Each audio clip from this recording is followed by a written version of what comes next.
ఇప్పుడు మళ్ళీ Merlin drip వాడుతున్నారు కదా మీరు, మన దాంతో పాటు ఇంకా ఏమైనా వాడుతున్నారు డ్రిప్ దానికి? ఇంకేమో నేను అదే పని ఇదే వాడి చూడాలని చూస్తాను. ఇప్పుడు మన దానికి అంటే నేను ఏమడుగుతున్నా అంటే, ఇప్పుడు మనం వాడడం వల్ల నీకు అమౌంట్ కానీ రిజల్ట్ కానీ వేరియేషన్ ఉంది అంటే, అమౌంట్ కి రిజల్ట్ కి సరిపోతుంది లేకుంటే ఏమైనా ఎక్కువ పెట్టుబడి అమౌంట్ ఇప్పుడు మామూలుగా ఫర్టిలైజర్ కి దీనికి ఏం పెద్ద తేడా లేదు అమౌంట్ లోను.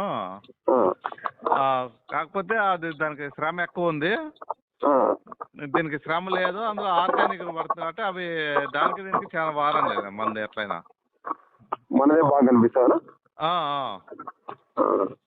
ఏం లేదు, నేను ఇప్పుడు ఈ చీని చెట్లు మామిడి చెట్లు ఇవన్నీ చేపిస్తుంటాం కదా, ఒకసారి ఇట్లా మల్బరీకి ఇప్పుడు మన దాంట్లో రిజల్ట్ ఎట్లుందో చూసి మల్బరీకి కూడా రికమెండ్ చేద్దామా అన్నట్లు అడుగుదామని. అవునులే, దానికి ఏమన్నా మనకు మల్బరీ తెలిసిన రైతులు ఎవరైనా ఉన్నారా? ఉన్నారు ఈడ ఊర్లో, ఎవరు వాళ్ళలేదు కదా, ఇంకా నేను తప్ప ఎవరు వాళ్ళే. శివయ్య వస్తే శివారెడ్డి అనే పిల్లోడు వస్తాడు, ఇంకా 15 రోజులకి అట్లా ఏమన్నా వస్తే వస్తాడు. ఒకసారి మన దాంట్లో ఇది ఏంటంటే మనది బాగుందంటే ఒకసారి వచ్చి రైతులు ఎవరెవరు ఉన్నారు మల్బరీ మనకు వేసిన వాళ్ళని కనుక్కొని వాళ్ళతో మాట్లాడి ఒకసారి చెప్దాం అనుకున్నాను, ఇట్లా మన ప్రొడక్ట్ ఇట్లున్నాయని. తర్వాత మీరు వాడినారు కాబట్టి మీరు రిజల్ట్ చెప్తే వాళ్ళకి నమ్మాలనిపిస్తున్నట్టు వస్తారు.